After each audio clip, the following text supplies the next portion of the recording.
Bonjour les mamans, je suis très heureuse de vous retrouver pour un numéro spécial de Secrets de femmes. Nous allons continuer un petit peu le dernier sujet qu'on avait abordé qui touche un petit peu à la beauté. Beaucoup de jeunes filles se posent la question, mais si on me demande de m'habiller décemment et que je couvre tout mon corps, qui va me regarder? Beaucoup de filles se posent cette question. Si on me dit, ok d'accord, je ne dois pas attirer les hommes, je ne dois pas provoquer les hommes, comment est-ce que les hommes me verront? Mais est-ce que dans ce siècle-ci, il est possible aussi de rencontrer des hommes bien qui regardent les femmes et qui se disent, bon, moi, je vais vraiment choisir les bonnes femmes qui sont pourtant un petit peu cachées? C'est aussi les questions que les jeunes filles aujourd'hui se posent. Mais j'aimerais vraiment qu'on aborde cela ensemble aujourd'hui. On était en train de dire que la femme doit plutôt travailler sa beauté intérieure. Cette beauté intérieure qui lui permettra d'attirer son mari. C'est ce qu'on a dit. La beauté intérieure n'exclut pas du tout la beauté extérieure. La beauté extérieure, une femme doit pouvoir être très bien vêtue, toujours à la limite de la décence, ne pas être très provocante. Pas des choses qui provoquent les hommes, pas pour séduire les hommes, parce que vous allez savoir, vous allez le voir, un homme qui vient vers toi parce qu'il a été séduit par une partie de ton corps, tu vas voir que dans le mariage, il n'arrêtera pas d'être séduit par toutes les parties du corps et quelquefois de toutes les femmes. N'avez-vous jamais remarqué cela? C'est qu'un homme qui regarde, qui se dit que tu as des belles formes, va continuer à regarder les formes. Parce qu'en fait, ce qu'il attire, ce sont des formes. Alors déjà, une astuce. Comment savoir qu'un homme ne sera pas sérieux, même dans le mariage? Vois déjà comment est-ce qu'il t'a abordé. Est-ce qu'il t'a abordé sur base des valeurs ou il t'a abordé sur base de ce qu'il a séduit physiquement? C'est très important. Vous savez, je dis toujours aux femmes, vous savez, nous, on est un peu plus responsables que, bon, ça va être difficile d'avaler, mais que les hommes. Pourquoi je le dis?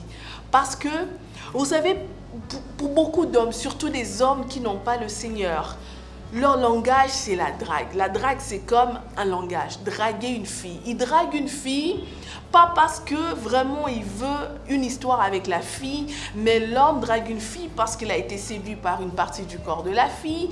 Il drague parce qu'il s'ennuie. Il est en train de... Il ne sait pas quoi faire. Alors, il sort et puis la première fille qu'il rencontre, il drague. Alors, ça se passe un petit peu comme ça avec les hommes. Quelquefois, il ne sait pas trop comment engager un débat sérieux avec la fille et du coup, il sort ça un petit peu comme des dragues.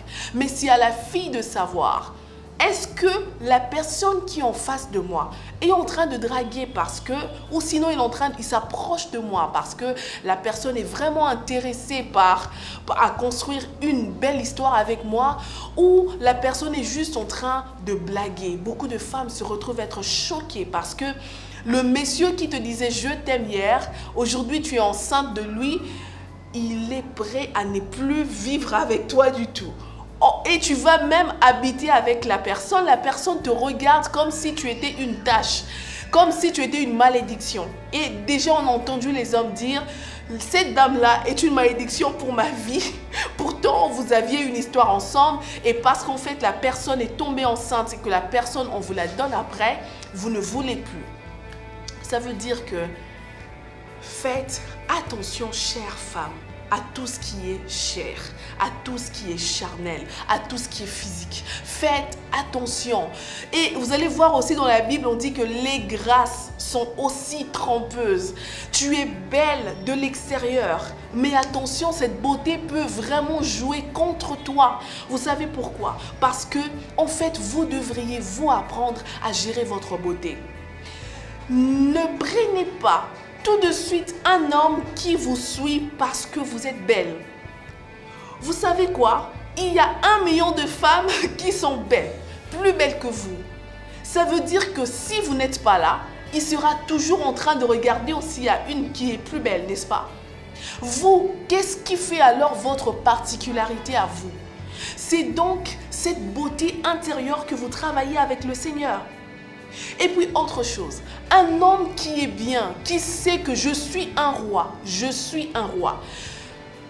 il ne va pas aller vers toutes les femmes.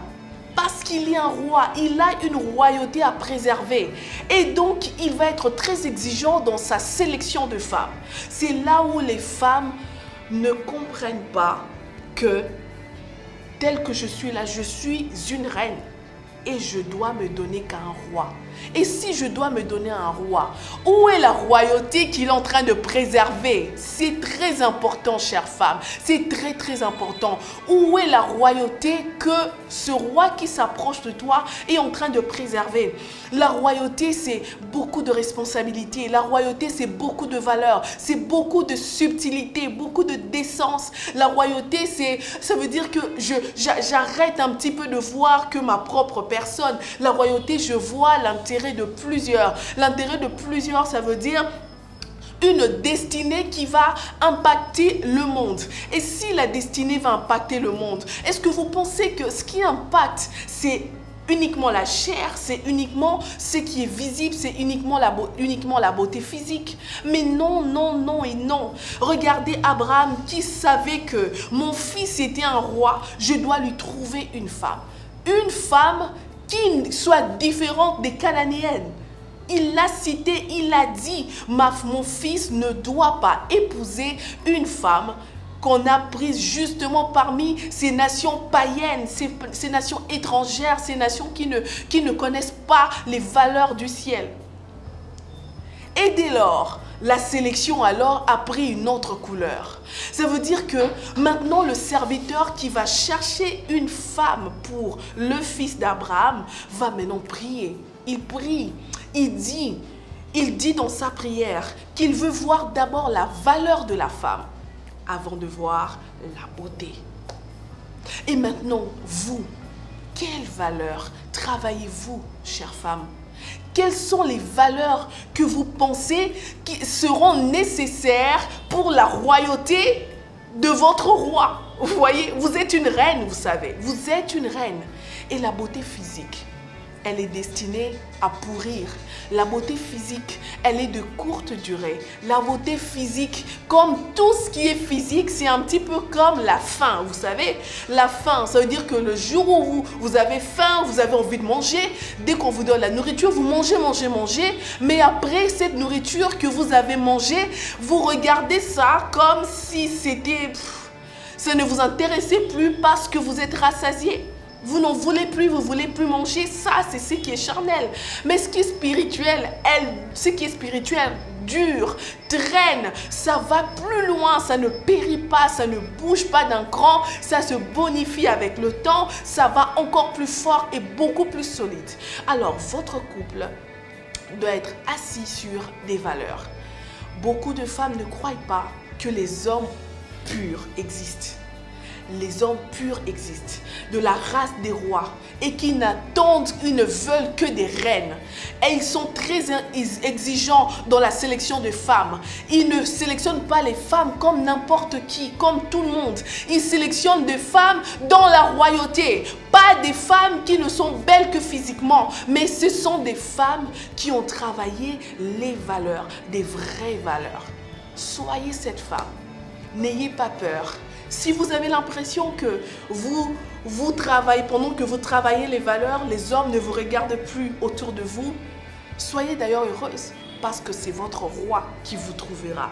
Et ce roi-là, vous le reconnaîtrez parce qu'il sera le seul à s'intéresser à vos valeurs. Soyez bénis et à la prochaine pour un nouveau numéro de Secrets des femmes. J'aimerais quand même vous bénir. Seigneur, bénis toutes les femmes qui me suivent. Je veux que tu puisses parler à leur esprit, parler à leur âme, parler à leur cœur pour qu'elles fassent des choses différemment, pour qu'elles comprennent c'est quoi les valeurs. Seigneur, fais en sorte que ces femmes comprennent cette parole, qu'elles les gardent dans leur cœur et qu'elles vivent vraiment une vie épanouie dans le Seigneur. Au nom de Jésus-Christ.